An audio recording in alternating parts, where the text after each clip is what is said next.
Well, we've got people from all over Ireland texting me. This is very exciting. Right, it's 5 past. I think we're going to start quite promptly. Are you up for it, lads? Yeah. Okay, All right. so without further ado, this is Clear Green Party's second webinar. We might try and make it a monthly thing at this stage. The last one was on active travel with Minister Eamon Ryan, and there was great feedback from that. And tonight we have Colin Garvey, Pat Stevens, Alan Jackson, and Gloria Cannon, as you can see there on the panel in front of you. I'd like to thank everybody so much for registering for the event. It's great to see the interest in this. It's definitely the way forward. And we have some great speakers tonight who have a lot of stuff figured out on different levels. So without further ado, I'll introduce Pat Stevens, who I first met 15 years ago when I was running a climate change workshop for teachers. And he came in and spoke on the energy aspects of climate and how it's linked to it.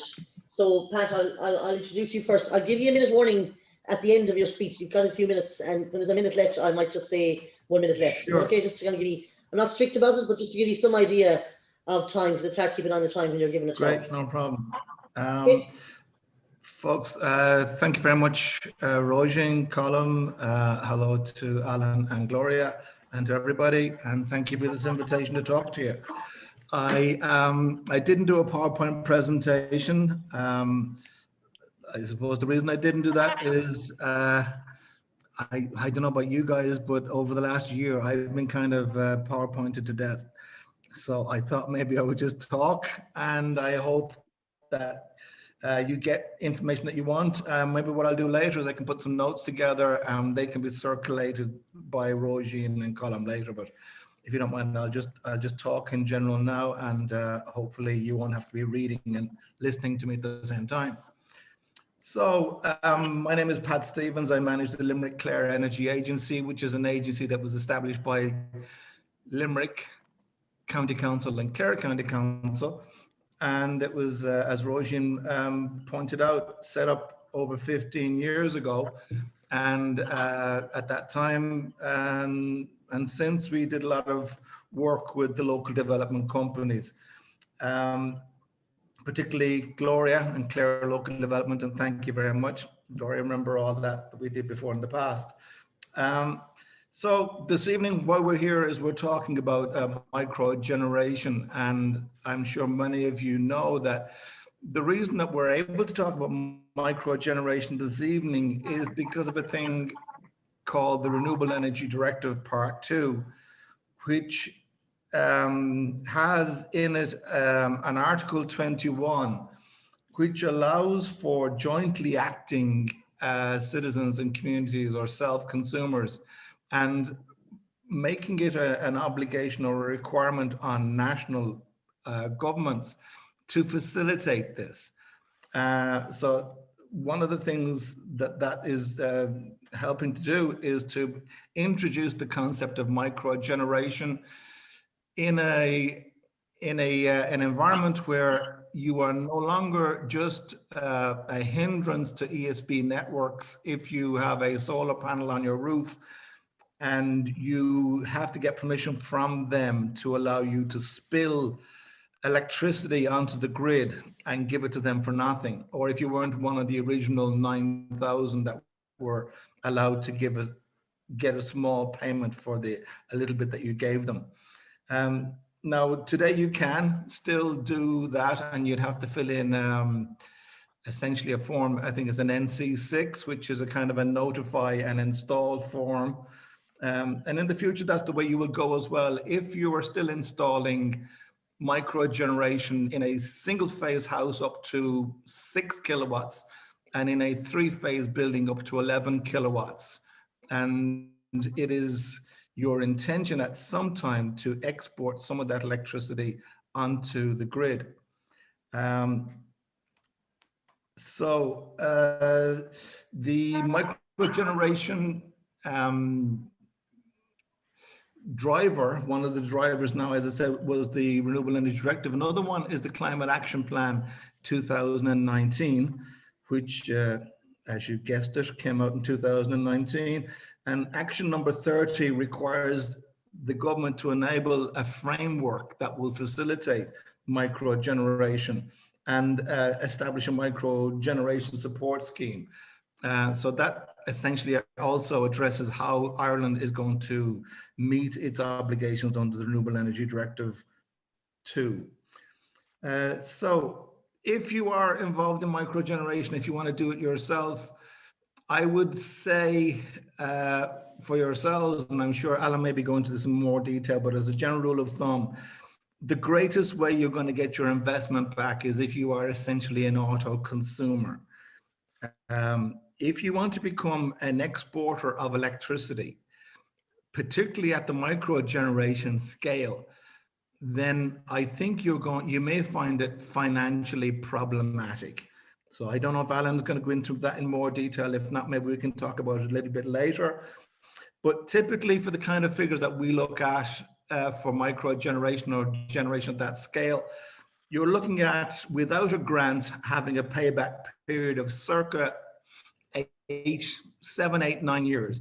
And with a grant, somewhere in the region of 5 to 6 years.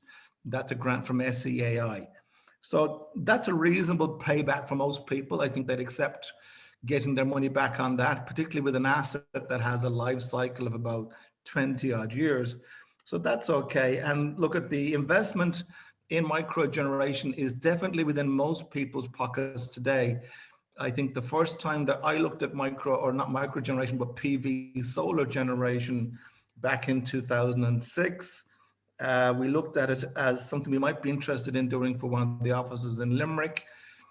And at that time, the cost of electricity cost of PV panels installed was somewhere in the region of between, I think it was 4,800 euros per kilowatt installed. And I'm sure Alan and others will tell you that that cost today is somewhere in the region of 16 to 1750.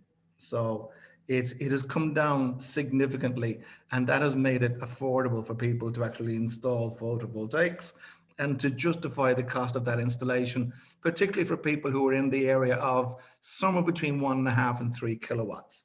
But as I say, if you're installing it, I think for micro generation, the greatest return on your investment is to use all of your electricity, or at least circa 70, 80% of your electricity yourself, and to try and plan your electricity consumption so that you do consume your own generation.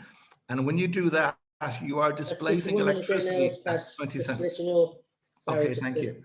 That I think that's your greatest return on investment is to consume your own electricity at around 20 cents a kilowatt hour. So far, what we've done in the local authorities, just to quickly go through that, for Limerick, we consume about 15 million kilowatt hours in Limerick of electricity. We have about 2.5 million kilowatt hours consumed by our buildings.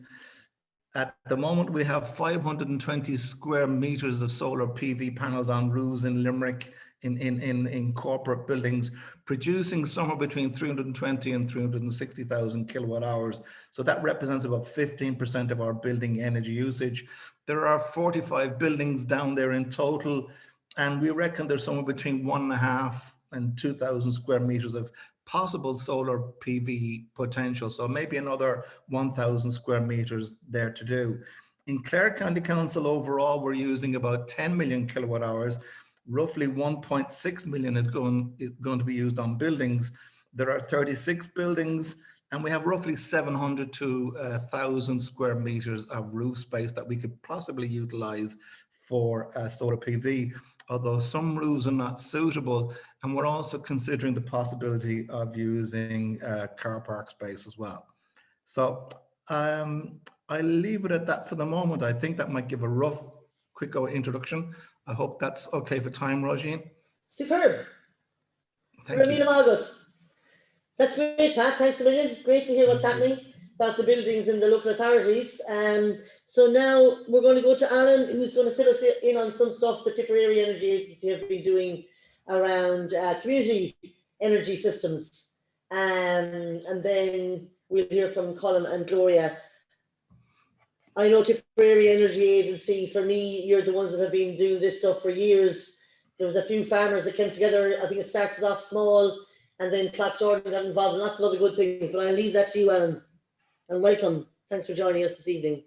Okay, thank you very much, and thanks for having me on. So yeah, I suppose invited here to talk a little bit about more kind of the commercial side and business side of installing PV, and what we have done as well in terms of community solar as well.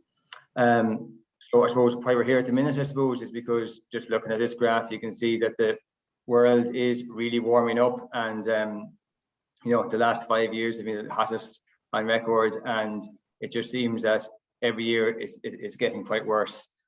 So we really need to not only think about our paybacks in terms of 5, 6, 7 years, but you know, if something is paying backwards, even if it takes 20 years to pay back, it still costs us the same. Why don't we just do what's best for the environment? So I'm going to look at a little bit about why PV, typical outputs of PV, planning permission, what the exemptions are at the moment, just a worked example of kind of outputs of the PV and paybacks, and a little bit then about community power and Tipperary Energy Agency and what we're trying to do with the community. So this is obviously just a PV and just a very quick overview. It's kind of like water, it only flows in one direction. So a lot of people always ask, if you don't have enough PV on your house, are you ever going to run out of electricity? No is the answer if you connect it to the grid. So when the sun shines on the PV, first of all, it's going to go into your distribution board and it's going to use it all. If you need extra electricity, it's coming in from the grid. If you have too much of electricity being generated, it means that you're going to use what you can use in the house, and the rest of it is going to go onto the grid. And this is all part of the microgeneration scheme to be able to get paid for that spill onto the grid. And as we're talking just a little bit about PV and the prices of PV, so PV has really reduced in price, and for kind of commercial scale, where you're talking maybe 10 kilowatts plus, you're talking around probably less than €1,000 a kilowatt now installed. For the bigger installations, you could be talking 900 euros per kilowatt installed. So it is coming down, and that's why it is gaining traction. The other thing is it's a proven and mature technology. You know, it's high reliability, very low maintenance compared to wind turbines. You push it up, you forget about it, and it keeps generating. So when we talk about output from a PV, you're talking basically it has and this is kind of important for people who want to kind of have an idea of how much you get back out of it. So if you put up a 50 kilowatt array, it's going to cost you in the region of 50,000, maybe a little bit less. There's a capacity factor of 10%, which means that it would only produce, on average throughout the year, 10% of what it's available to do. So that just equation underneath will give you, that's 50 kilowatts multiplied by 0.1, which is 10%, multiplied by 8760, the number of hours in the year, giving you an output of 43,800 kilowatts in the year. And as I said, the prices are coming down 850, 900 roughly per kilowatt installed. So that's how you find out how much electricity you're going to produce from your panels. Just a little bit then, when you are pushing it up for a house, at the minute now, they are hoping that the planning regulations will change, because they are quite restrictive in terms of, especially for the domestic house, you can put up approximately 7 panels. If you want to put up any more, you're going to need planning permission, and it is expensive.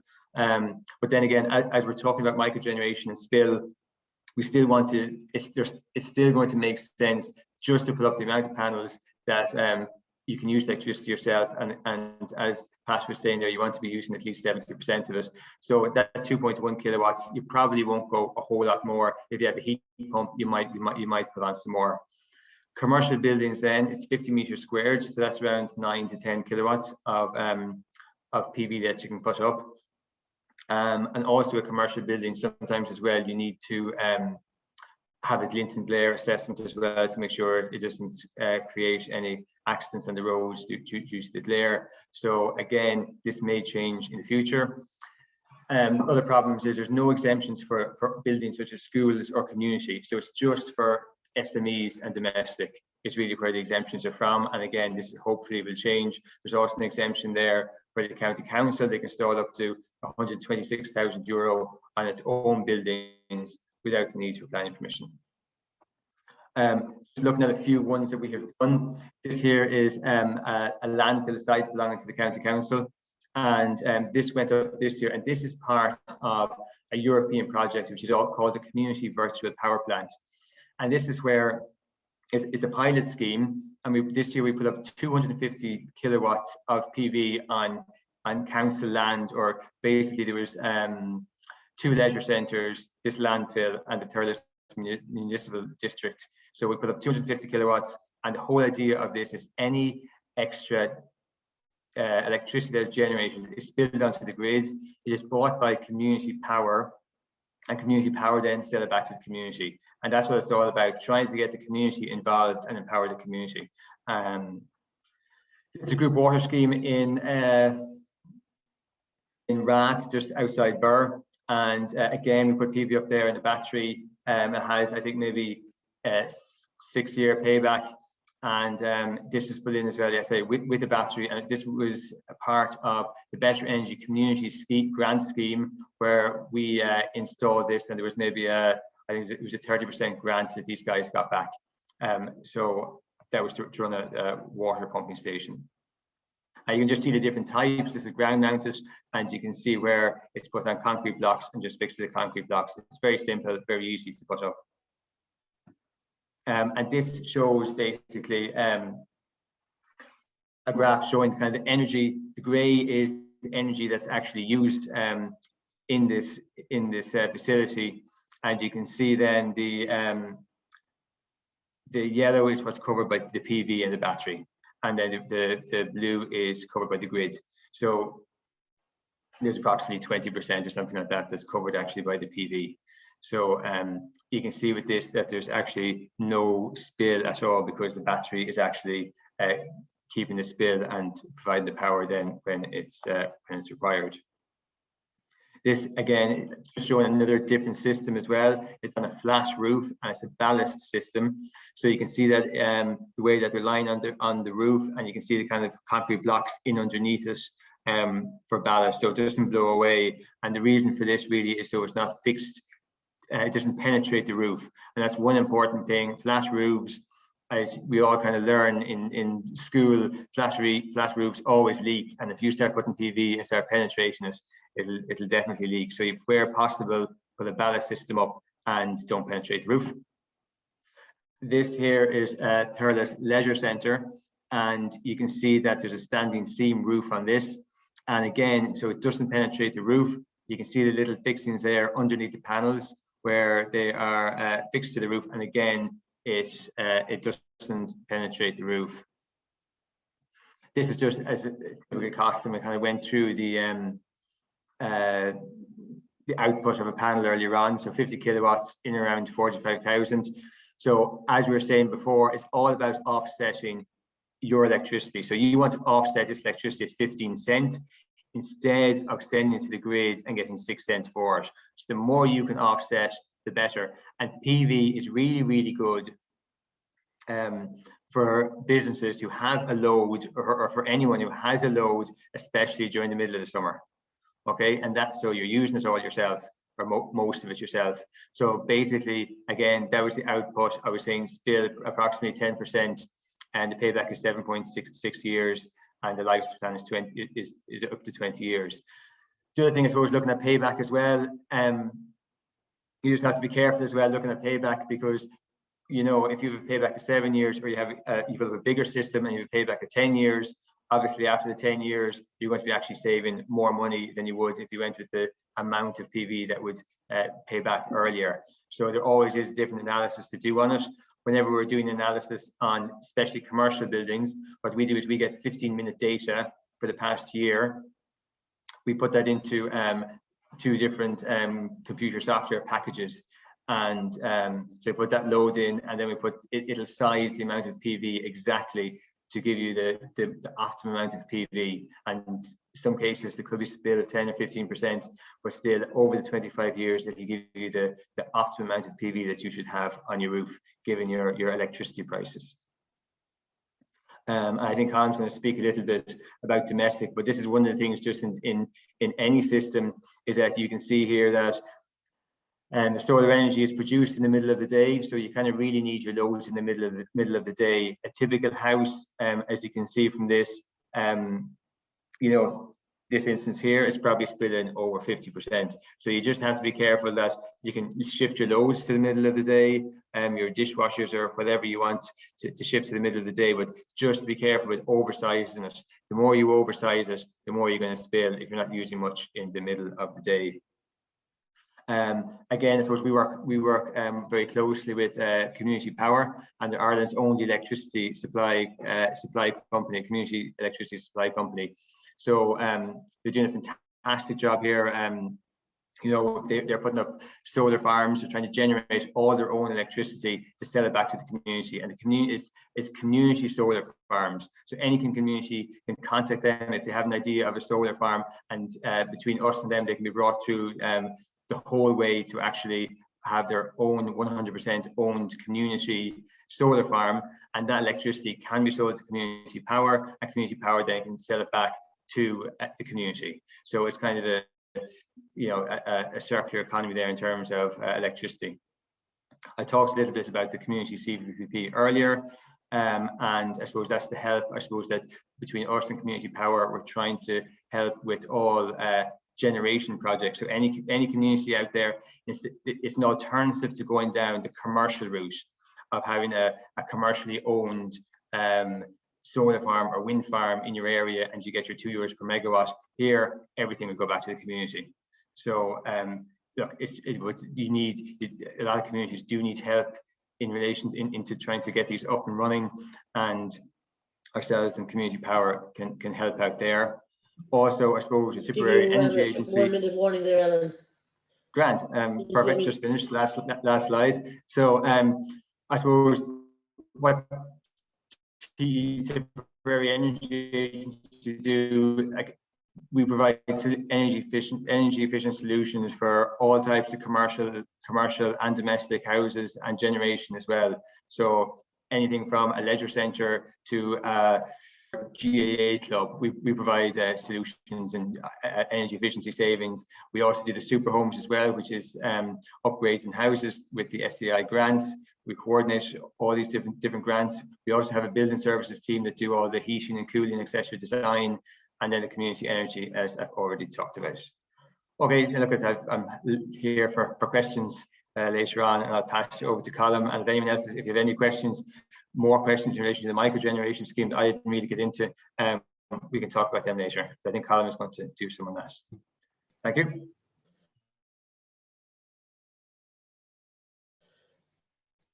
That's super. If you take down your PowerPoint there, we will move on to all the things that are happening in groups and communities. This is the future. And now I think we're going to go into the nuts and bolts of it now and real proper break it down, because I see questions coming in, but I think they're going to be, a lot of them will be answered now by Colin with the nuts and bolts and what exactly the practical application of how you actually do this as an individual maybe, and we can talk more about other stuff around communities and projects and things like that afterwards. Okay, Colin, do you want to tear off there? Okay, thanks very much, Roisin. Hello, everybody. My name is Colin Garvey from the Clare Community Energy Agency. Now, it's a very recently formed body, the new kid on the block compared to the Tipperary Energy Agency and the Limerick Clare Energy Agency.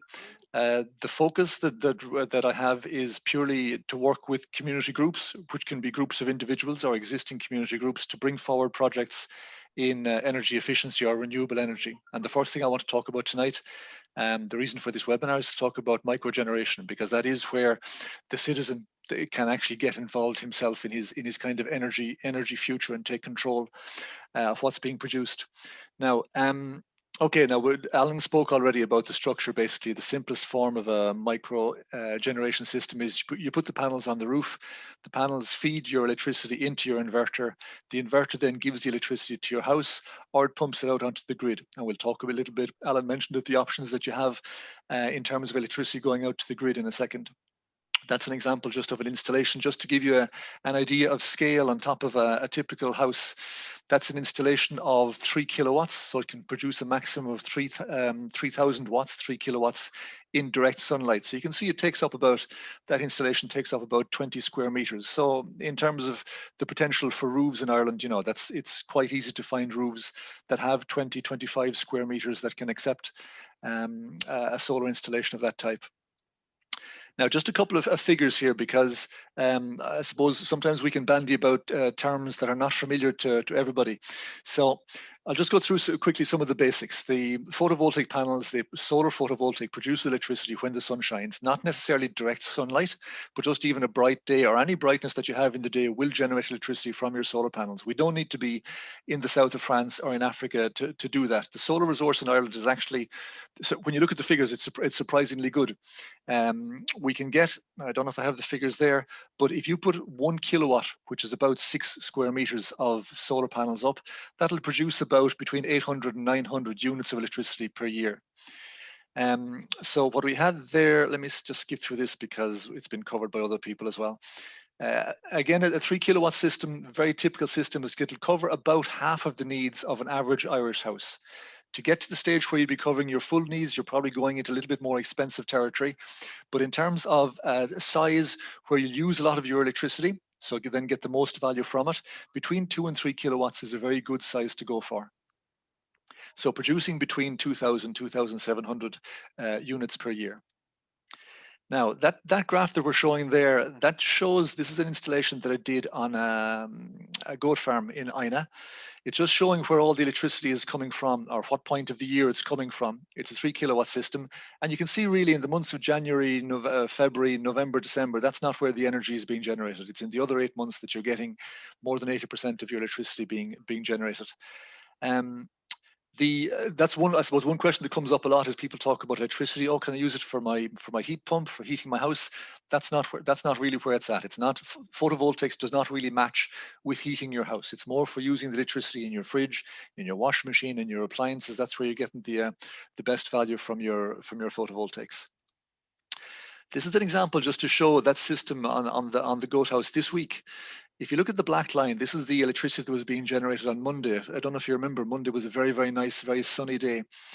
And then if you look at the other line, that's Tuesday, which was not exactly the same kind of day. We had a nice bit of river flooding and that. So you can see one of the things about photovoltaics is the notion of variability. From day to day, it'll change. In the morning, there isn't much. In the afternoon, there's plenty when it's a nice day. And the question obviously is, how do you match up the variability of the photovoltaic production to the actual usage? Because the best thing to do is to use it. At the moment, we're in a use it or lose it kind of situation. Anything you export to the grid by default, you don't get paid for. Okay, now that will be changing come the 1st of July. There is this microgeneration support scheme coming in where you'll get paid. The consultation just finished a couple of days ago, okay? You will get paid. We don't know exactly how much yet. We'll know that in about, maybe in about a month or 6 weeks' time. But the suspicion is that it'll be around about 12 cents a unit for anything that you export to the grid. But there will be a condition because you can only export 30% of what you produce. So even that program is going to be asking you to try and use as much of the electricity as you can in your home. And that's where you're getting the best value. So it's a win-win for everybody. Other solutions in terms of worrying about energy being lost or not getting the best value for it. Solutions today are you can have an immersion heater which will heat your water with any XLS electricity. Rather than export it to the grid, it'll heat your water. Second option, store the electricity in batteries so you can use it when you come home from work in the evening or when you actually need the electricity, you have it in batteries. It's a little bit more expensive, but there are grants available that we'll talk about, and prices for batteries are coming down rapidly as well. So we're definitely moving into a position where there's a much more flexibility possible in photovoltaic systems. Okay, in terms of costs, now these costs that I had up here, I got them from some installers this week, and these are costs before grants, just to give you an idea of that. So if you're building a small system, that's where your cost per kilowatt is relatively high. If you're going to do a 2 kilowatt system, it'll cost you about €5,000 before grants. Now the price will drop obviously bigger. We saw if you go up to the 50 kilowatt scale there with Alan, you're down to less than €1,000 per kilowatt. And the examples we have here of a 2.2 kilowatt system, about 5,500, and a 6.6, 3 times bigger, is not even twice as expensive. So you can just see, the costs.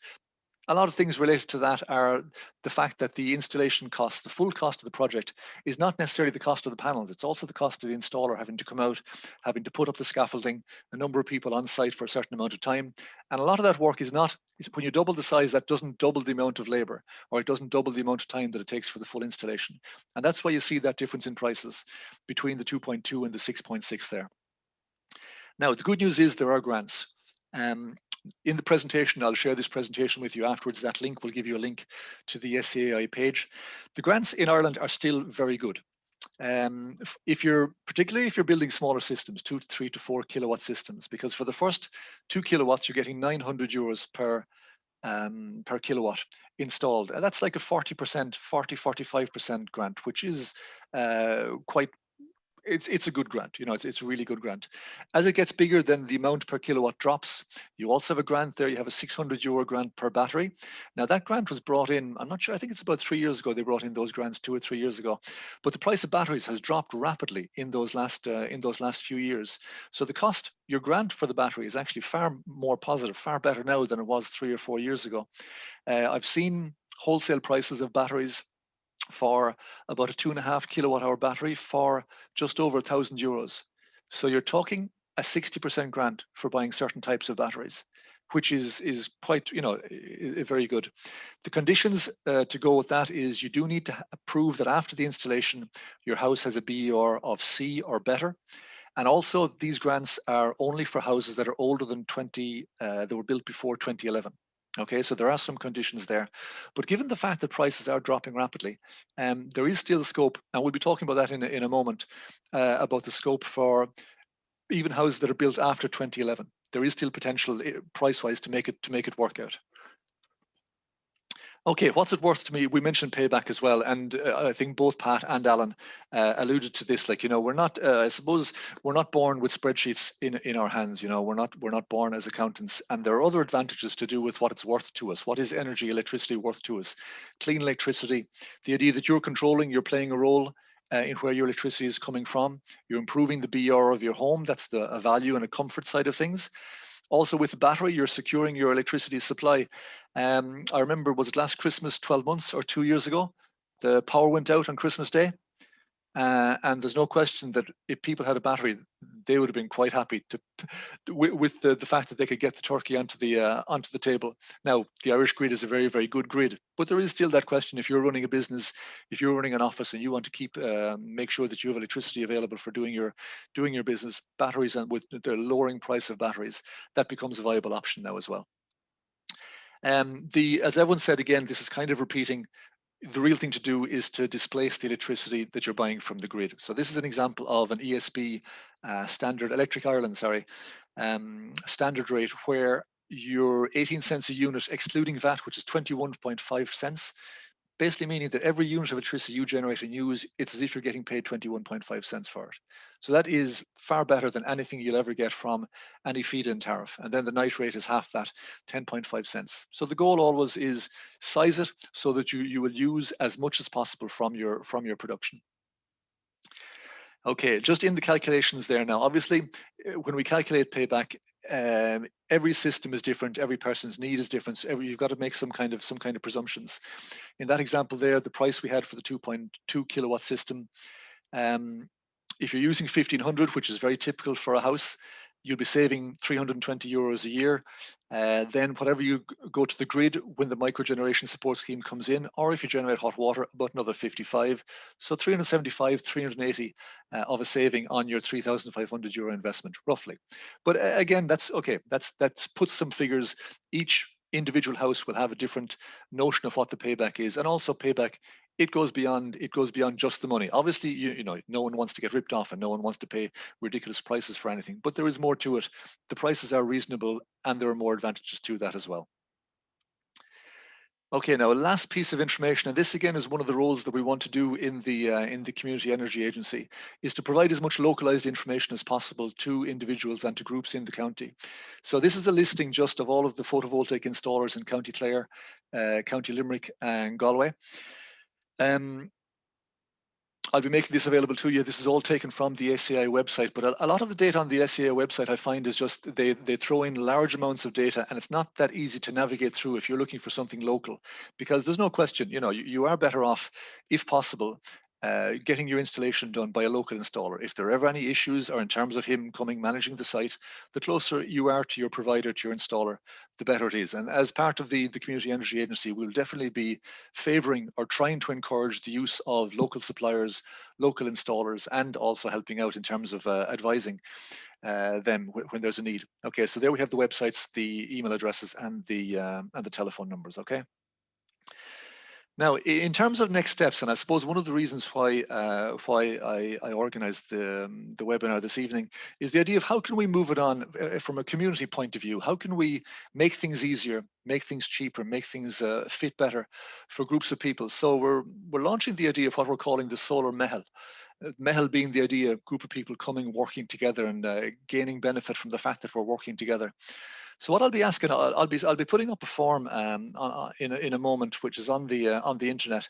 And if there's anybody of the 254 people that have connected in, who's thinking about thinking about getting a photovoltaic installation installed on their home, I'd love to get in touch with you.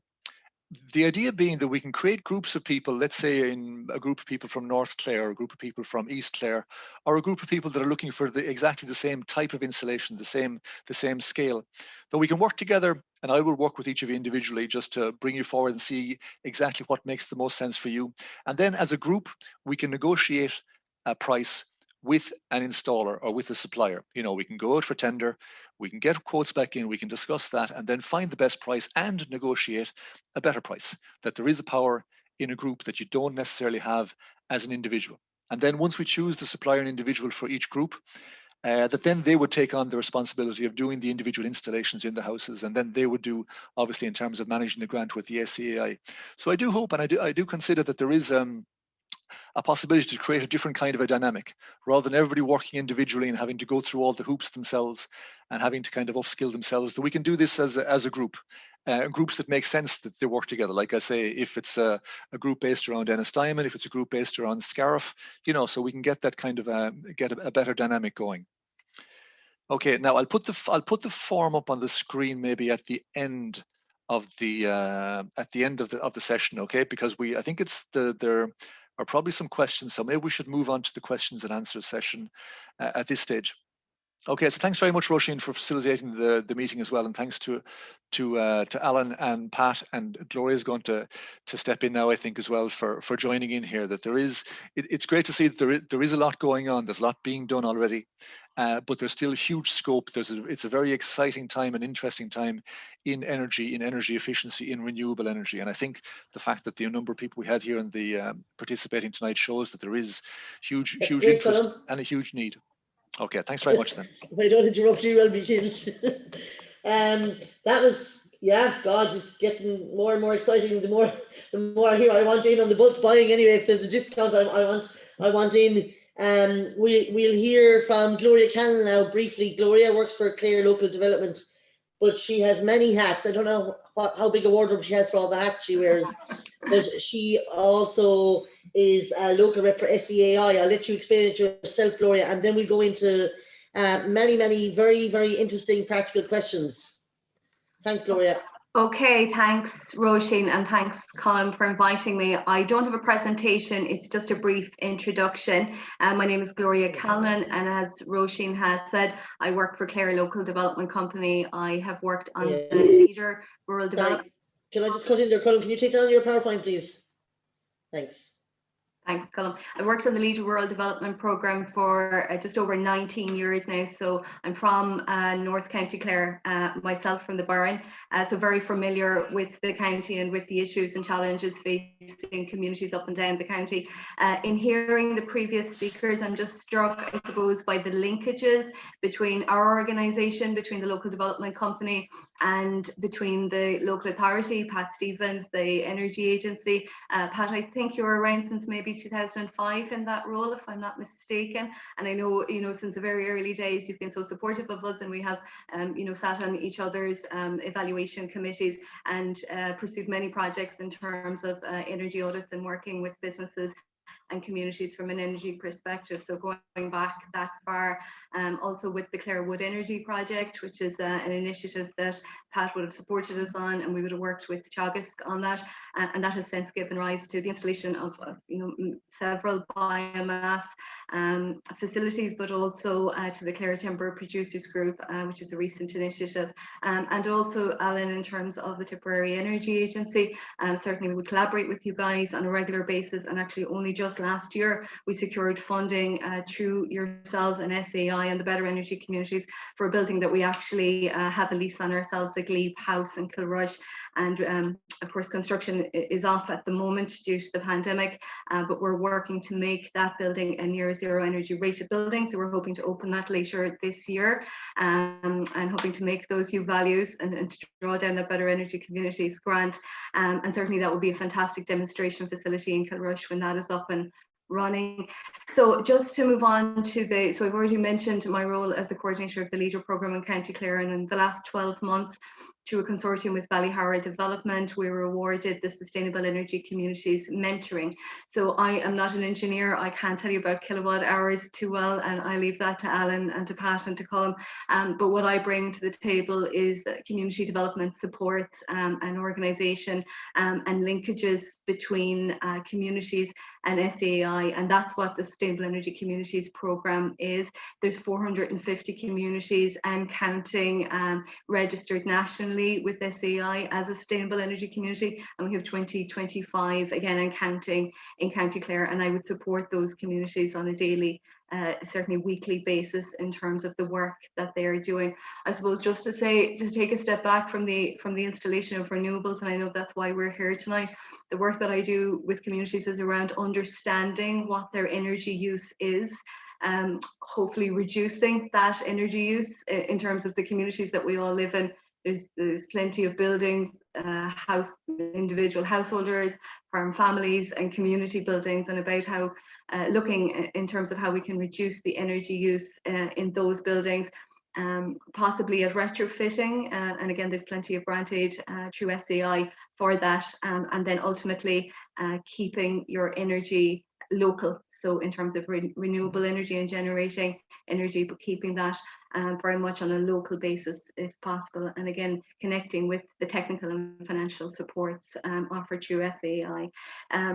So yeah, Colm is going to share my details. I'm available. I'm conscious that of the 250 people registered here tonight, it's probably not all County Clare people. My position, the SEC programme is available nationally, and there is a local mentor like myself in every county in the country. So thanks to Colm and Roisin for having me here tonight. Looking forward to the questions and to the conversation, and congratulations on the launching of the Clare Community Energy Agency. Okay, super. I guess that is Gloria Callan has officially launched. Sorry. Community Energy Agency then. We should have got a ribbon or something. So yeah, there's a lot of things going on there, from the huge issue around climate that Alan mentioned, and I think everybody wants to do the right thing and wants to move in the right direction, and that's really why we're here tonight, I suppose, is to help people move in the right direction in a way that makes economic sense as well as environmental sense. And like currently, as Colm said, there are a lot of grants available. They might not always be there. So carpe diem, and now is the time. And I suppose even though the word community is used a lot in different ways by different people here tonight, just to differentiate a few different things, Pat would be focusing on the energy use of the local authorities, and Alan would be working with community groups, and Gloria would be working with community groups too. The difference I see with, I suppose, Clare Community Energy in some ways is that it's also there where a group of individuals can be a community, not just a village or a town, because I know like Newmarket and Fergus want to be, and they want to do a community energy plan, and that's a huge audit, and it's, there's a lot of steps to it, and then part of that will be the photovoltaic or whatever they decide needs to be done. Whereas there's a lot of potential tonight to look at individuals saying, I want them on my roofs, How do I do it? How's the cheapest way? Let's buy in bulk. Let's get it going. So that's more, I suppose, where Claire, the new agency, is looking at as well. So will I just go through a few questions? Are you ready for that? I've been going through them. There's loads there. I'll try and get through them all.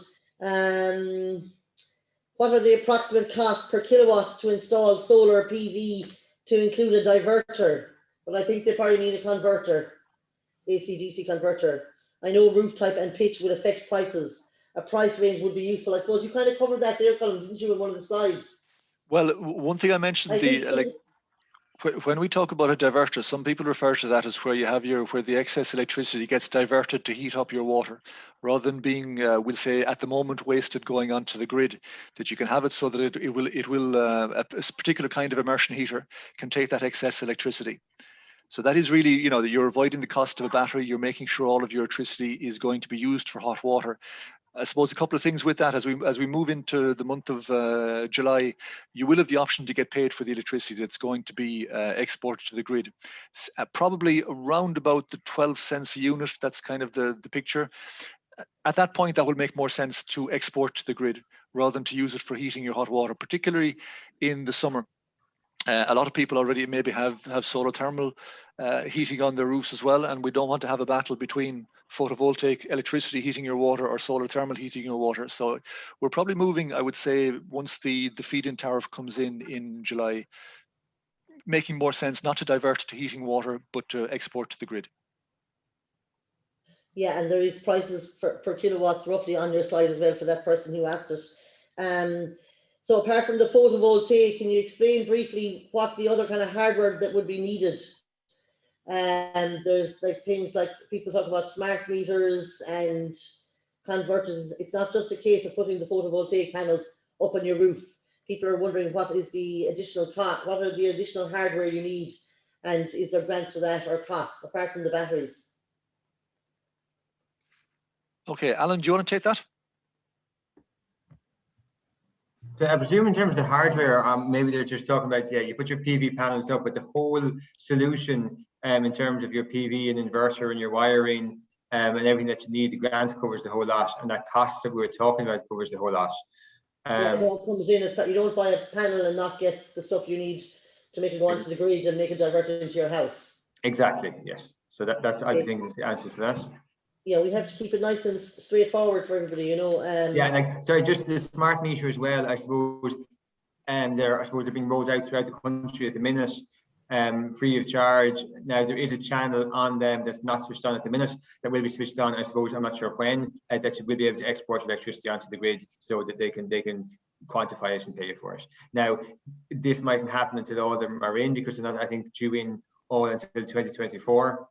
So it might be maybe in the interim, they might give you a deemed export. So we're talking about if you put 2 kilowatts or 3 kilowatts on your roof, that you're going to maybe use 70%, spill 30%, and they'll just pay you on a deemed export to say that, right, it's a theoretical value of 30% and we'll pay you on that. And when the smart meter comes online, then we'll actually measure it properly. Okay, maybe a bit like the way the ESB sometimes now, they have a kind of a, sometimes they don't read the meter, they give you like an average usage thing. Yeah. That was another question there, because just to explain to people about the smart meters, they're the thing that actually measures the amount of electricity you're using and will record how much you're using, how much is going into the grid, but they have to be rolled out nationwide. And you can't just buy one and put it in that will be used. So the question is, can the new ESB smart meters facilitate the measuring of excess generation that is sent back to the grid in order to get paid? Or is a separate export meter required? That was from Aidan Byrne. Yeah, so basically, look at there's no point in putting in an import-export meter if they're rolling out smart meters anyway, because it's just going to cost you 700 or 800 euros. So they're putting them in anyway, and they will eventually be able to have the capacity to do that. One of the interesting things as well about smart meters, and we're only a couple, 2-3 years away from that being rolled out all across the country, is that'll probably bring in the notion of time of use pricing for the electricity that you generate. So, for example, the most expensive electricity that's generated on the wholesale electricity market, it's around about 5 or 6 o'clock in the evening. That's where electricity costs the most and is worth the most. So, in a couple of years' time, you will definitely see the situation where if your panels are facing whereas these things in the west are facing to the west.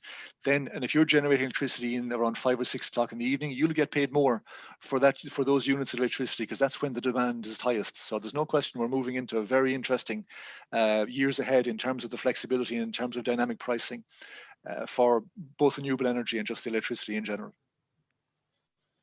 Okay, so I had 2 questions from Derek Linden, who I know because he's the principal of a great school in Ennis, and this has come up before as well. So I just asked the 2 of them, when and how does this become a feasible option for a large urban primary school? Just on that, the thing with what is feasible, because people have talked about payback all the time here, and I think there's a very valuable point I want to make before we talk about payback. We have never got payback for any petrol we put into our car or any ESB bill we've ever paid. I have never got payback on that.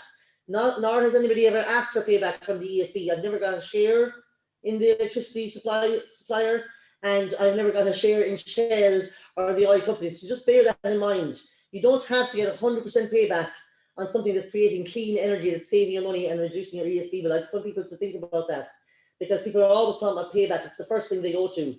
But we've never got payback for any electricity we've paid for or any petrol we've put in our cars. So I just want to bring that in there when it comes to the school feasibility. Can I take just a point to do with the schools? The schools at the moment, and even with the system that's coming in July, are probably not going to suddenly find that it's the best time to start putting in photovoltaics, because we know the schools close, the national schools close in July and August. That's one of the best months for producing electricity. And so there won't be a benefit, in terms of using the majority of the electricity. Also closed on Saturdays and Sundays. So you've already got 2 out of 7 days every week where the electricity is not being used. Now, one thing I do know is that the support scheme that's coming in July is just the first step. And I know there's already talk about the second phase in terms of, and I suppose this is joining the virtual power plants program. It's linking into things that are being done more broadly across Europe. So there are plans, but probably 2 years down the road, where then it'll become definitely more feasible that's where you're seeing the bigger, where you won't need to link it into using it yourself, and you'll have more potential to sell onto the grid. So I'm afraid now, Dara, maybe a little bit more patience for the schools. It may not be the best time at the moment.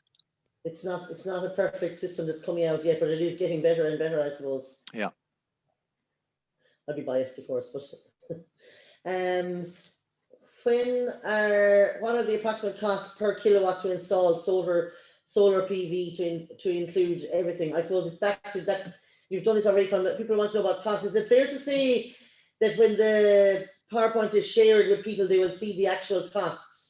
Yeah. Or that when they sign up, when they fill out the form at the end and sign up for expressing an interest in putting photovoltaic on their roofs, you will be coming back to them with costings and prices? Absolutely. Do you know really the idea behind this is to look at how many people are interested, go to the suppliers, go to the suppliers of the photovoltaic, haggle with them based on the amount of people we have who want to buy, and see what the best prices we can get, and add in the grants.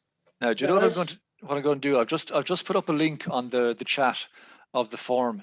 Anybody who genuinely wants to go a little bit further down the path in terms of understanding the size of the system they need to put in and to get involved in that group buy, if you can fill in your details on that form, just to give me your name and email address, and I'll get back onto you. That's the idea, is that we'll try and set up these groups, potentially multiple groups in the county, and then go through individually and try and figure out. I'll work with you to see what size is good for you, and then what costs, and a negotiated like bulk buying as well.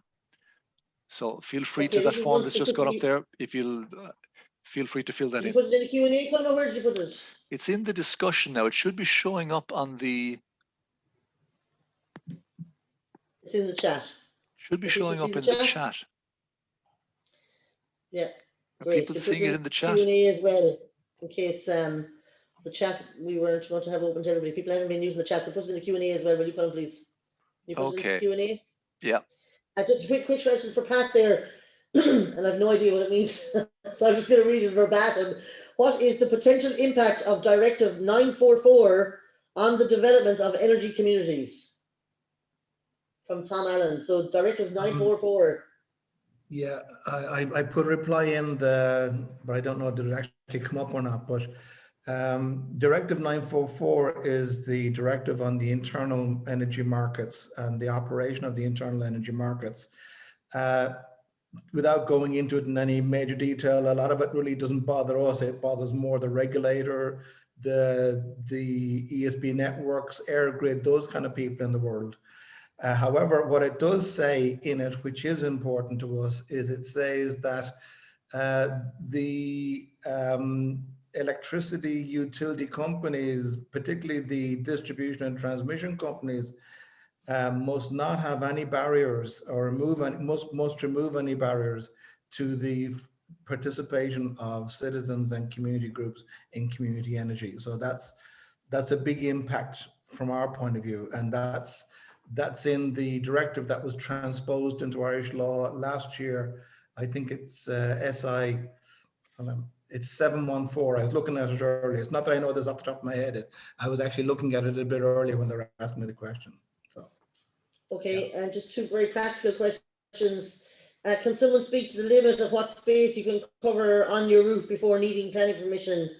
I know there was a case there that a woman took because she got into awful trouble, but they have changed the rules around that now. So, Alan, do you want to answer that? Well, just, I suppose, we hope that the rules, apparently there's going to be, the rules are going to change in the end of Q1, so April sometime. That, because at the minute it is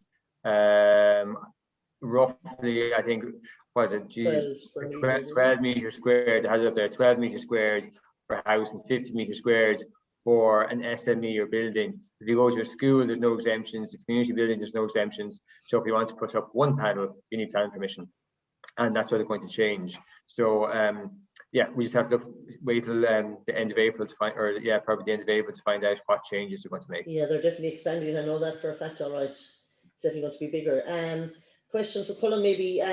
We haven't really been talking about electric cars so much, but let's talk about, if you are an electric car owner, or you're thinking about buying an electric car, let's talk about how that can be charged. How much of the battery, you know, how much of your photovoltaic can be used to charge a car? Does it work? I mean, well, that's one of the, it's another one of the elements that's changed, I suppose, in the last 15, 20 years in terms of what can make sense for a photovoltaic systems, because a car is basically a very large battery on wheels. So if you're at home, if your electric car, if you're working, one of the people working from home now, if your electric car is plugged in during the day, if the sun is shining, well, then you're filling up your tank basically with the electricity that you're generating from your roof. And like, just in terms of scale, like let me think, a Nissan Leaf, the current Nissan Leaf model, I believe is a 40 kilowatt hour battery, which is a huge battery in terms, you know, the scale of, if you were to compare it to the kind of battery that you might have in a domestic situation. In a domestic situation, you might be talking between 3 and 5 kilowatt hours would be a decent sized battery. So your car already is like 10 times that size. So there's no question, if you have an electric car at home, you'll be soaking up all of the electricity there will be, and you'll be getting that value, that full value from the units in that case, rather than spilling. There'll be no spilling onto the grid. There'll be no exporting. I would just say about that, Colin, I agree with everything you said, of course, but and I can see where the person is coming from with the comment. However, the car, as you mentioned, is a large battery. The best, most economic way of getting electricity into your car is really to use night rate electricity and to charge your car at night at 10 cents a kilowatt hour.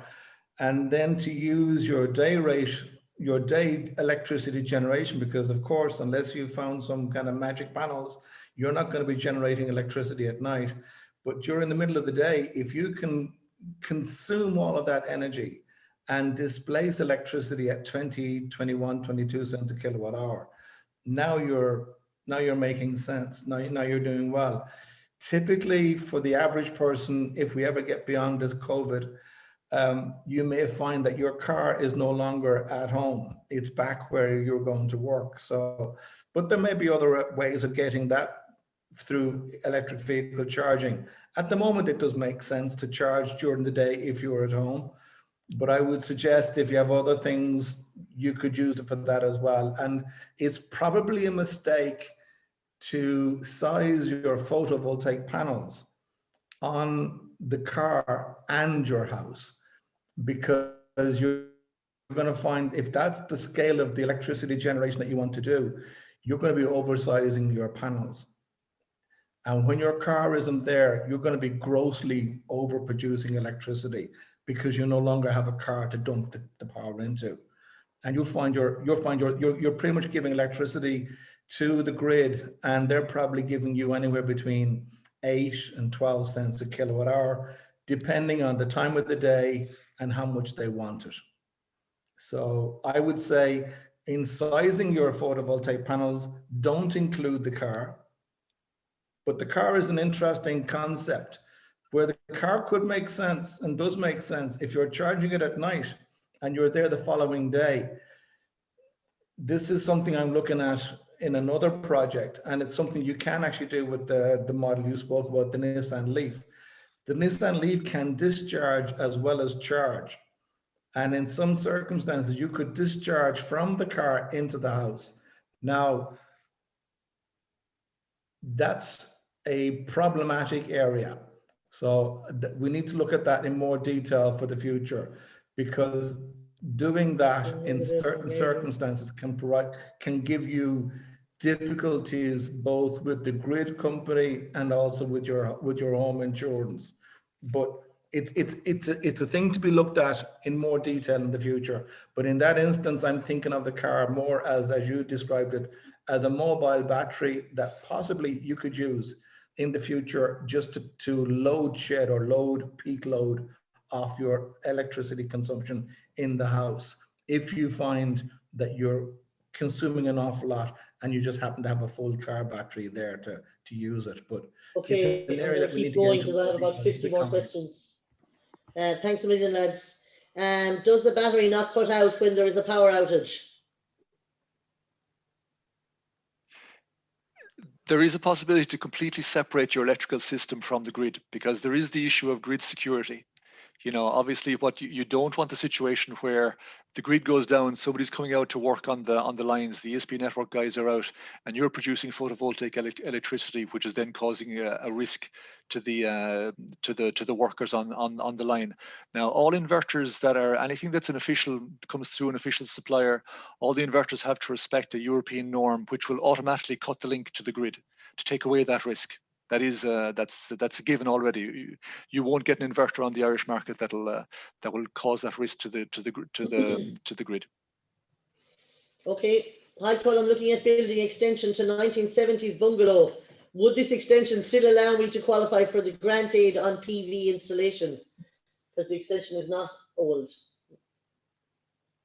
I believe I was in a webinar last week and somebody asked the same question. Now, I don't have the direct answer, but in that webinar, the person giving the webinar said yes, that it could be covered, that the building itself is considered to be, the building is pre-2011. So any issue of an extension is just an extension to the existing building, which is a pre-2011 building. Okay. Will you have to have a new meter installed in order to be able to sell back to the grid? So that is basically a straightforward yes, but you'll need a smart meter and they're being rolled out. Do you still qualify for the grant if the solar panels are not mounted on the roof of the dwelling, example on the lawn or a shed? That's a yes as well, isn't it? Yeah. I know somebody who's done that. There's no stipulation, there's no limit on that.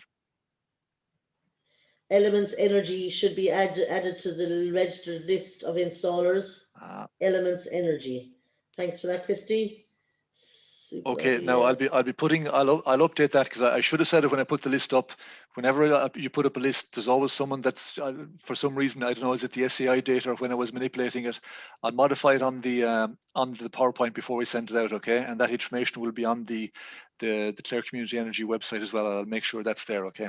So thanks. Elements Energy. Yeah, now Brian Murphy says, is a ground-mounted system exempt from sizing limits regarding planning permission? But I doubt that very much, because I know there's been solar farms turned down already. So that I'm going to say no to that. Are we in agreement? Yeah. I agree. Yeah. So that answers the next question. Can a domestic property have ground-based installation as wind is an issue? Oh yeah. Somebody else said, why is it all solar Why is it? But I mean, this is just about solar. Why aren't we talking about wind as well? But I guess this is just I'm going to take that question. Well, I think Alan mentioned it. One of the advantages of solar, there are a number of advantages. Specifically, the technology is very, very stable. It's very mature, and it doesn't move. It doesn't move. And as a friend of mine, a mechanical engineer, said to me, he said, if it moves, it breaks. And that's one of the differentiating points between photovoltaics and wind. A wind turbine will require maintenance. If you don't maintain it and maintain it really well, it will break. And that's something, it's an issue that you won't have in photovoltaics. But at the same time, I'm not going to disrespect wind energy. If you have a good wind resource, there's definitely potential for it. But it's a different kind of a calculation to be done, and definitely not as broadly applicable as the potential for photovoltaics. Basically, any roof you can do photovoltaics, any roof you can't do wind. Yeah, or it's controversial, I suppose, really either. I'm about to get connected to I'm about to get ESB connected, but they say they don't have the box which would allow energy to be sent back to the grid. Should I wait until July 1st for a connection? Now, sorry, you want Colin? Okay, thanks. There's the box for sending the energy back out to the grid is the export meter.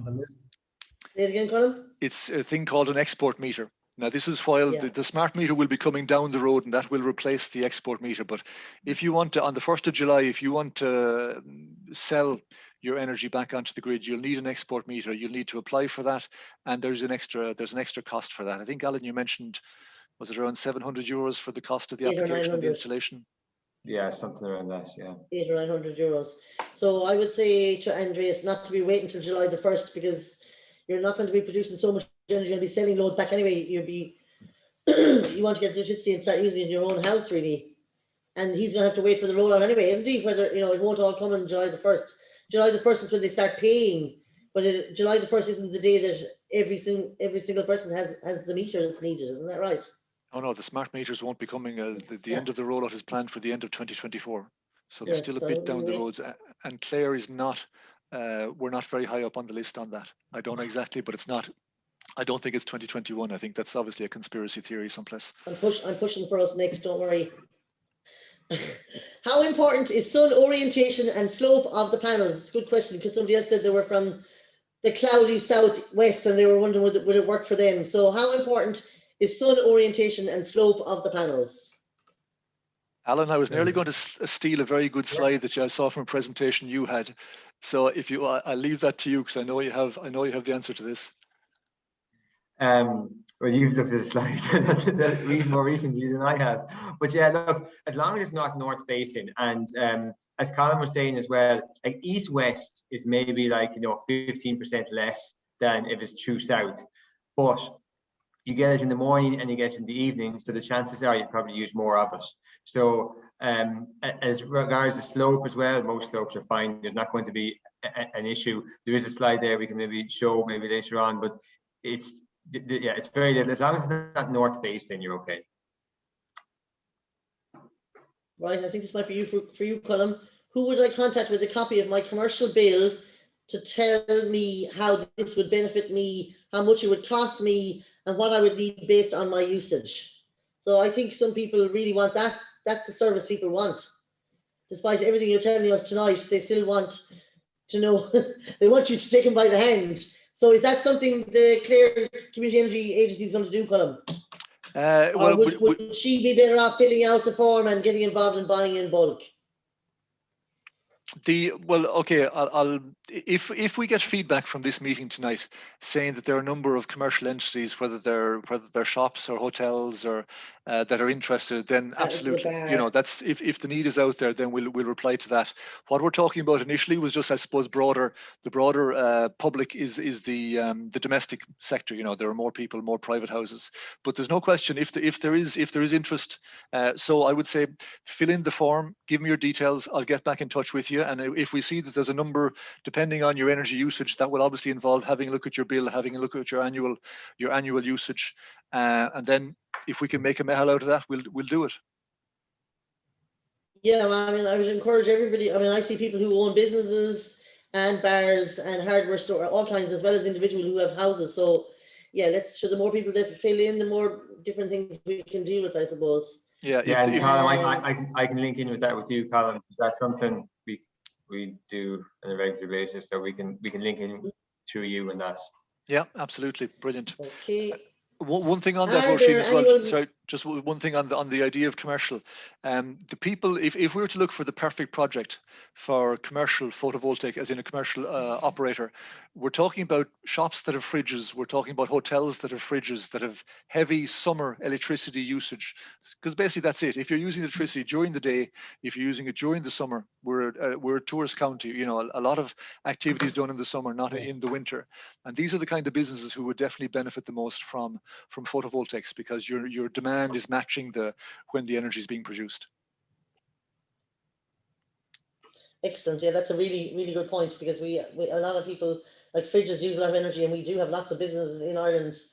I mean, Clare in particular, that are very tourism heavy and open during the day. Are there annual maintenance fees incurred by PV systems? The answer is no, isn't it? No maintenance. Yeah, like look, there are people that can bring out maintenance. You know, you can have a maintenance contract with someone that will look at it every year for you to make sure it's doing what it's doing. So far, anything we've put up so far, we haven't done that, and it just works. Now look, we do kind of check it periodically as well to make sure that it's doing what it should be doing. But look, it's up there for 25 years. It should be fine. But things do go wrong. You should have alerts set up that like an inverter can go down, and somebody might know for 6 months that it's gone down. So sometimes there are alarms set up that they can email you automatically if something does go wrong. But in some situations, look, it's probably good to have someone check it every year or so. Yeah, this is a straightforward one. I don't know who will know this. Is the SEAI battery grant of €600 for a particular size battery? Question mark. And if you get an additional battery at a later stage, can you also get a grant for that? Well, I mean, who knows what the future holds with regards to grants? It's a one-off. But the €600 is a particular size battery. It's a one-off. There isn't, one-off. you know, and whether you're putting in battery. Whether you're putting in a 2 kilowatt hour or a 20 kilowatt hour, it's still €600. It doesn't scale, because they're really, it kind of makes sense, because what they're trying to do is get people to put in the size of system that makes most sense for a domestic dwelling. That's why they're scaling the grant that way. Cool. I had a nice comment from Simon Barrows in West Clare. We generated more solar today than we needed with 4.76 kilowatt PV panels. Super efficient. And in February, which isn't a great month, 13.3 kilowatt generated, but only 10.3 kilowatt consumed. Not bad. Excess went to heating water. Come on, Simon Barrows. The West is awake. Yeah, it's already out there. The people that have these systems, they know they just keep on working, you know. Yeah. With rapid advances in battery technology, it's always hard to know, is one better off waiting for upcoming increased capacity, smaller batteries, etc.? What's your opinion on that? You do get that sometimes with the EV car discussion. Oh, we'll wait until it's cheaper and wait until there's loads of them. But yeah, and the thing is as well, with an export tariff, a battery will be less attractive because you're getting paid for your excess power. That's so it. Because don't wait, do it. What do you think? There is a cost with the battery, as you say. Yeah, they're not cheap. They're getting cheaper. But you know, it does. If you're taking a unit from your battery, it's not free. The battery itself will have cost you maybe about 10-11 cents per unit for every unit that you take out of it. Okay. Can the community schemes also be considered for micro wind, as this is more available, including at night time? That's one for Alan, I suppose, is it, Alan? Sorry, can you repeat that? Can the community schemes also be considered for micro wind, as this is more available? Yeah, look, it's a better energy community scheme. You can put anything in. I suppose micro wind, though, it is quite expensive as well, compared to your big wind turbines in terms of cost per kilowatt.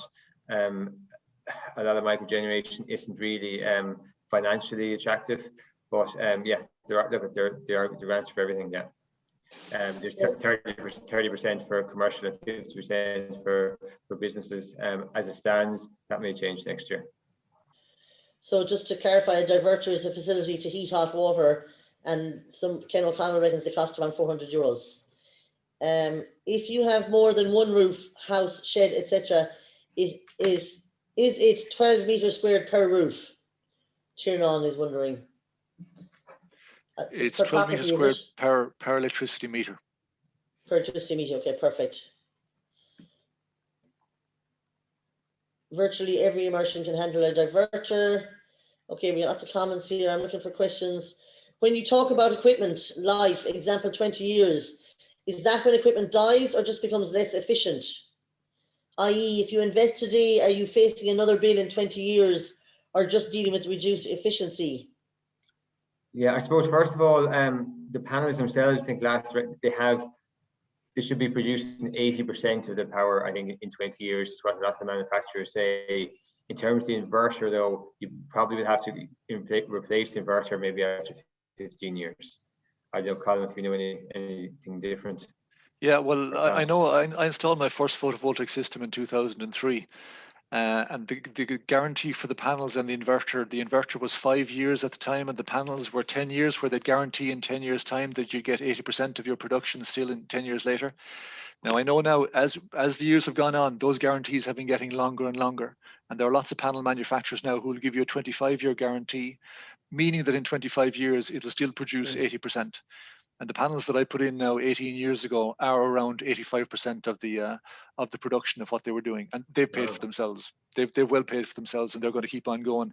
Like I say, it doesn't move. If a piano doesn't fall from the sky on top of the panel, it's going to keep on producing electricity pretty much forever. The panels that were put in the 1970s, they built panels. They put panels in I'm not sure where the building was in the States. So we're talking 40, 50 years later, they're still working. Okay, so that's affirmative really then, and praise from Winter Natira, CLDC and INA SAC, that's Neil. I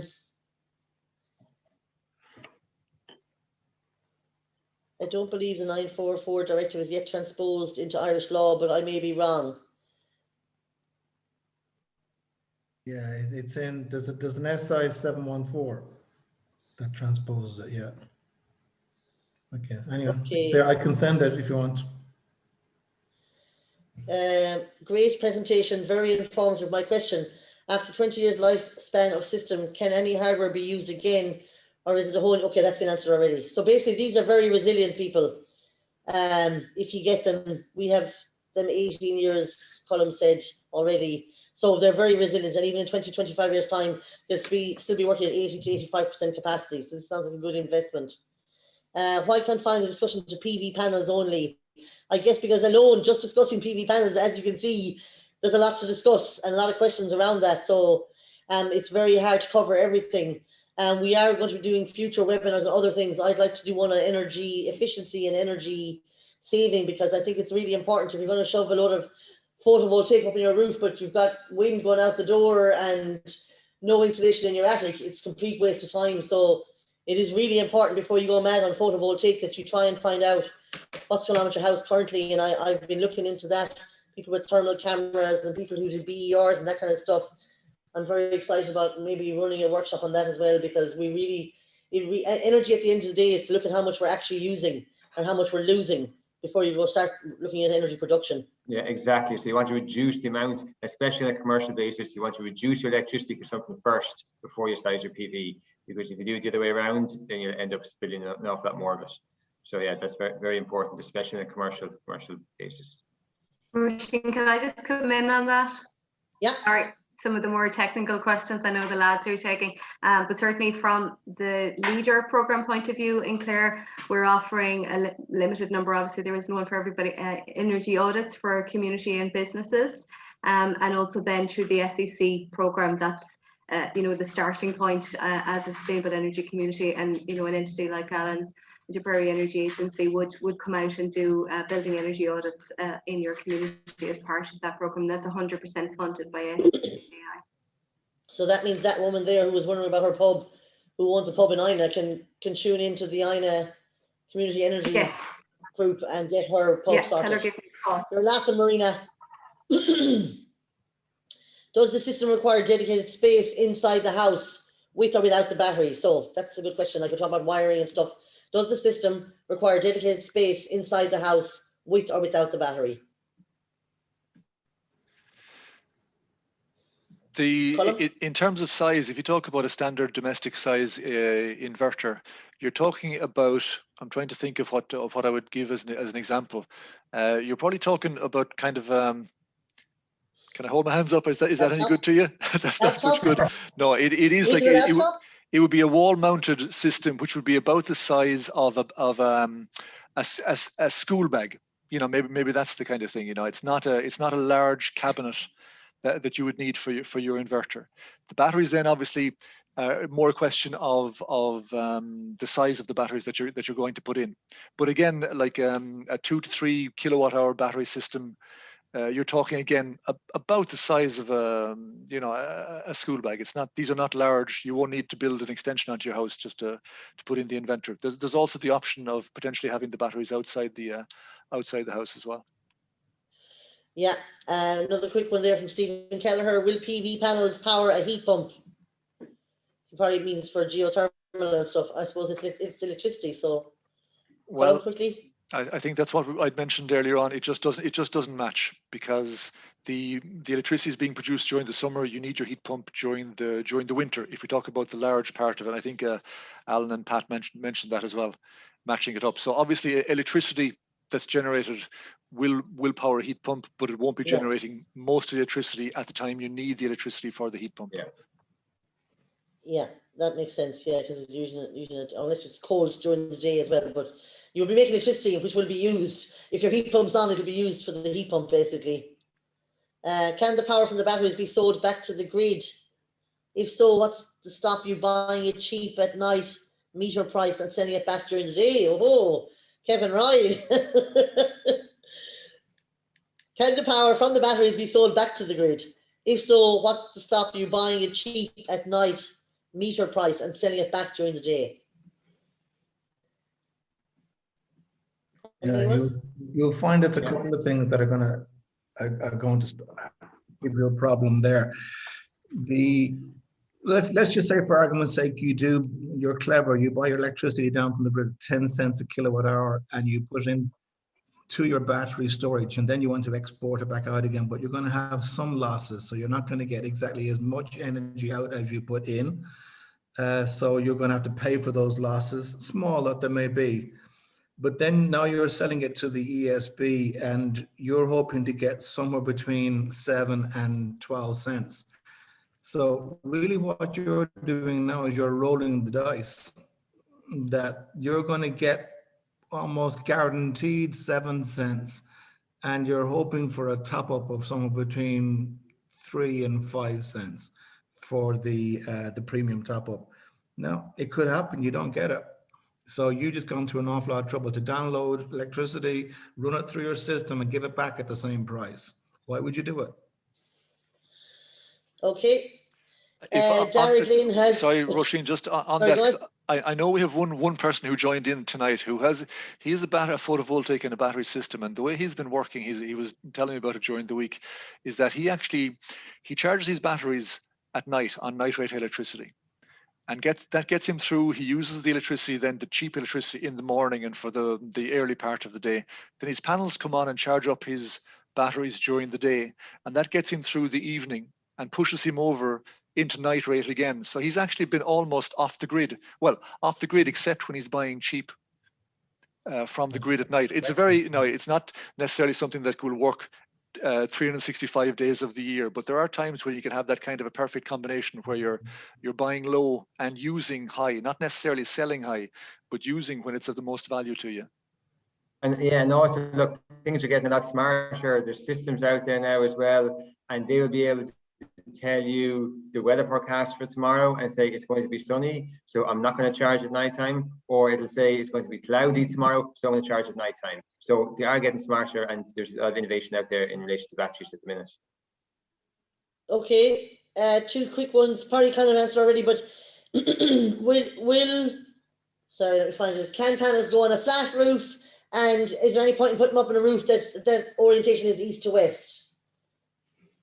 So again, once there's light there, yeah, look, I think Yeah, we're saying there east-west as well. Look, it might produce maybe 15% less, but you'll have more electricity in the start of the day and at the end of the day.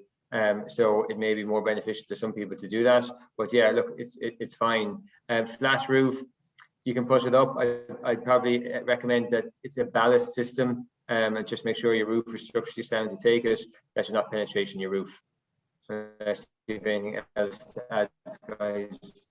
Yeah, with the idea of a flat roof, we saw the example in Thurles, I think, Alan, where even though it's a flat roof, you can actually lean your panels. You know, your frame, the panels themselves don't have to be flat, so you've got total flexibility on a flat roof. Here's my favorite question so far: how resistant are panels to hurling balls strike? I couldn't resist it. Now, would that be a schlitter? And how hard is it to strike? I suppose people are wondering, you know, how vulnerable are these panels? There's been a few questions about their resilience, you know, wind and vulnerability. People are worried about them. So can you talk to that? You know, how resilient are these things? Well, maybe the ones that they're there 18 years have been up on a roof, they've never had a schlitter on it. I can give experience from that. Like, we've had hailstorms that have dented cars, that have dented the bonnets and roofs of cars and haven't dented the solar panels. So you need fence. It's tempered glass that's used. These are fairly resistant things, like, you know. Now, that said, if you're right above the panel and you're belting stones at it with your hurley, like, you know, there's no limit to what you could do, maybe. But like, I haven't seen, like, in major hailstorms, I haven't seen panels being broken. Okay, brilliant. So that gets rid of about 10 questions about damage to panels. So that's great. Or that doesn't get rid of it. It answers a lot of questions. Is there any risk? No. Sorry. Oh yeah. Are there PV panels available that look like roof slates? I mean, we've all seen these online, but are they available now? So on an older building, they would blend in better. Yes, is the short answer, and we're looking at that for a project we're doing at the moment for heritage buildings, where we are going to try and incorporate. Now, they're expensive, so we're just looking at it at the moment. They won't be anything like the prices that have been spoken about at the moment. But if aesthetics are a problem, particularly if you have a house in an ACA, or if you have any other aesthetic reason for wanting to maintain the appearance of the slates or the roof tiles, you can get them, but they're a lot more expensive. We're just in the process of looking at that at the moment for 1 or 2 projects in Limerick. Okay. What is lifespan of a battery?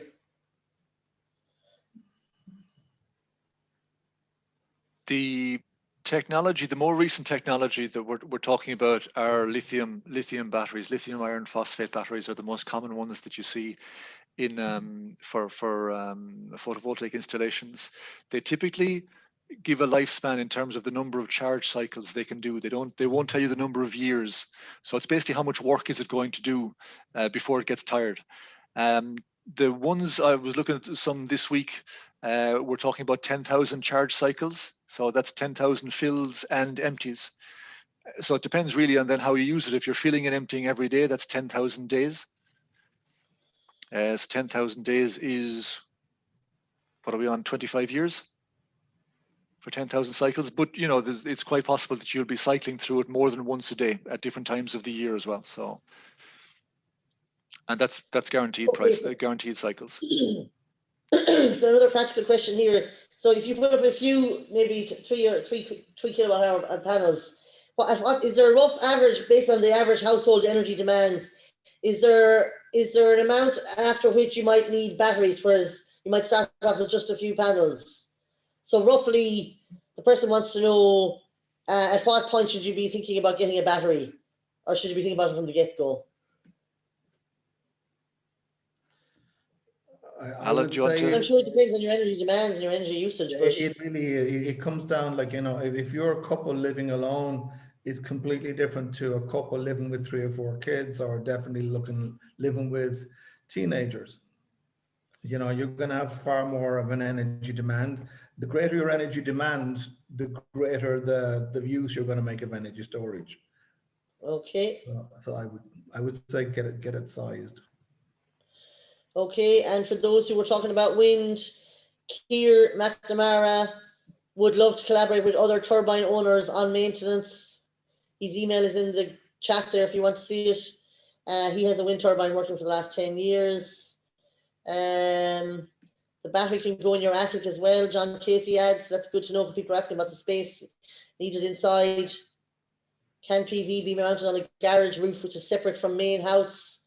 Is there extra cost? Well, I suppose you answered that already because it has to be on the meter, it has to be wired. If the garage is wired to the same electricity meter, then it's no problem. Isn't that right? Yeah. Okay, so it's, yeah.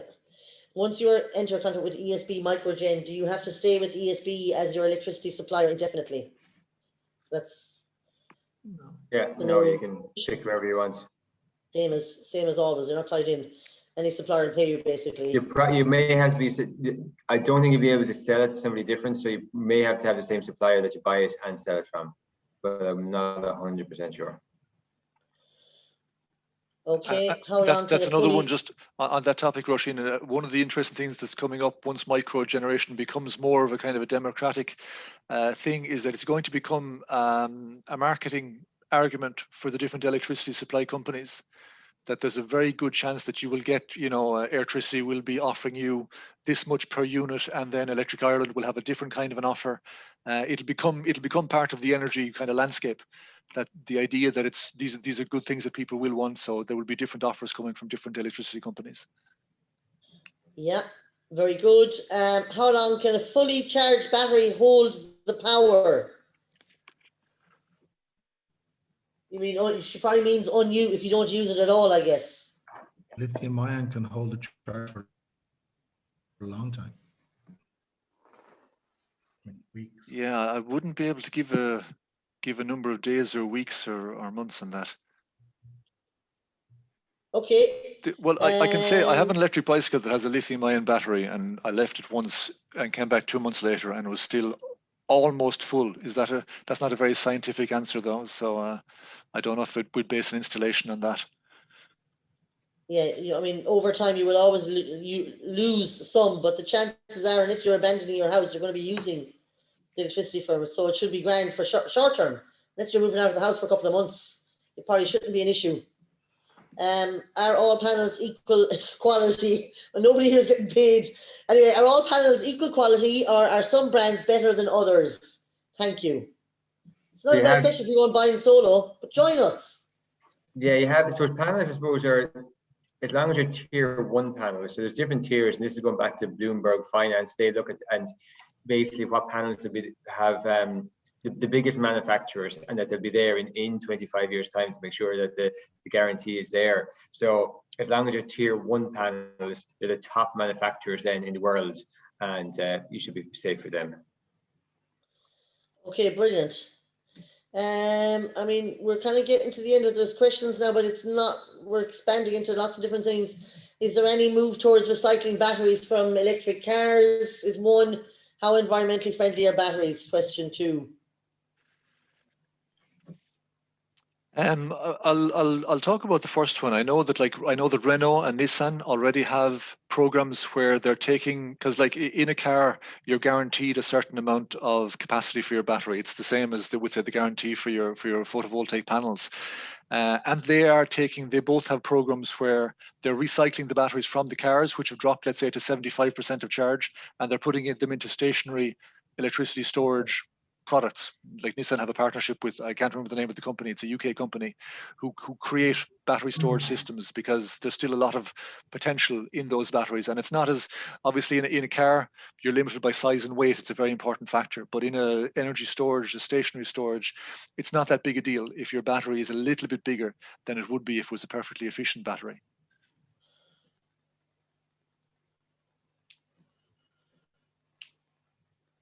Okay.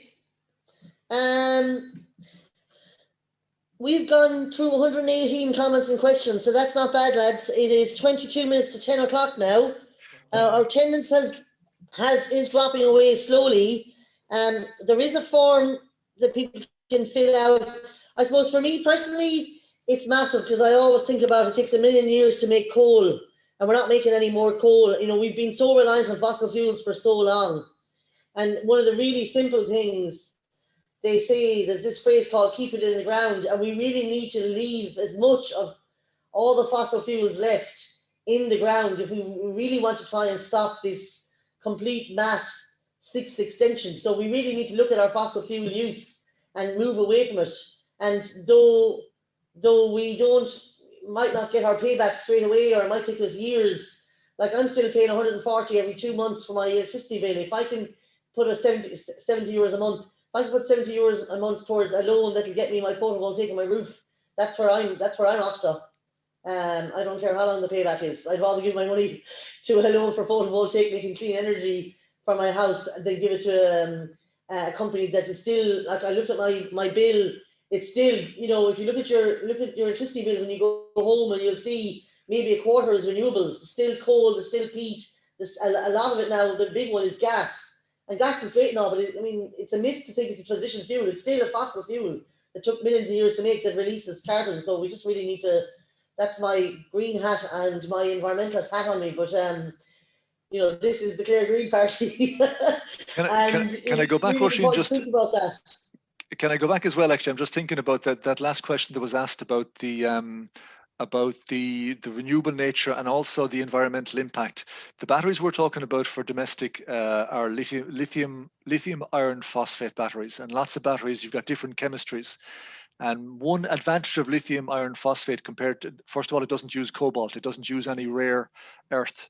Like there's a lot of discussion about the fact that, you know, a lot of the rare earth stuff is mined in Zaire or in the Congo. I'm not sure which century, which name applies at the moment. But lithium iron phosphate, iron and phosphate, lithium, three very widely available elements. So you don't have issues of kind of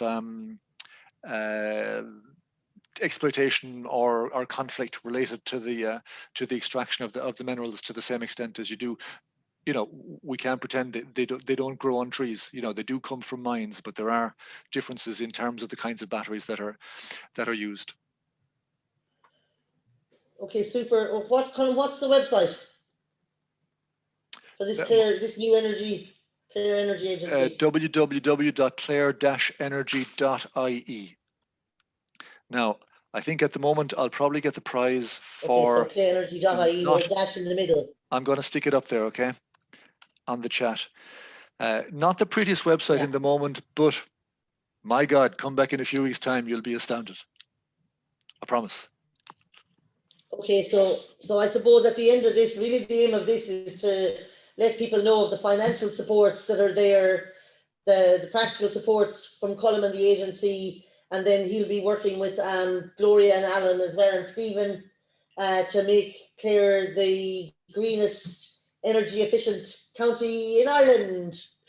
And there's a form there to fill out too if you are commercial or domestic and interested.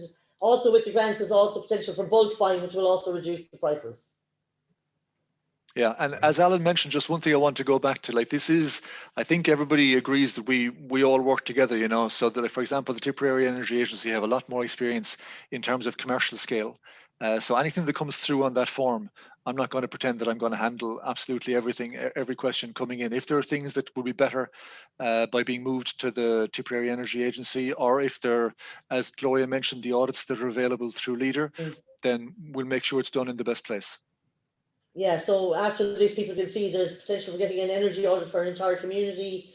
There's potential for getting community energy systems in place for communities. There's also, for individuals, there's supports there for real practical supports on what to buy and where to buy it, and grants available. And then also individuals together, if we join up and fill out this form, we can benefit from bulk buying as well. Am I right in the summary of that? And also, just if anyone's interested in the actual community generation side of things, like you're talking large scale, I suppose, solar farms in terms of commercial 100%, or sorry, community 100% community owned. I suppose we work with community power to do that, and they also supply just electricity just to your own domestic houses, you know, on a fair rate to them as well. So anyone wanting to switch to their electricity supplier to community power, you can contact them as well. I just popped up their link there on the chat, communitypower.ie. They're definitely you know, if you're listening, if we're all here tonight, then these are the people we should be buying our electricity from. There's no question about it. Yeah, it's brilliant. I have great hope for potential for how we can work with Community Power and work with Colin and Alan and Gloria and Pat and do better, save ourselves money and move in the right direction, which where we all need to go now anyway. Does anybody want the last word, Colin? All good. It's been a great evening. Thanks very much, everybody. Thanks so much to all the attendees and thanks so much for all your time, Gloria, Pat, Alan. I really appreciate it. Let's do this. Let's go. Right, thank you. Slán. All right, take care. Bye-bye. Thanks so much.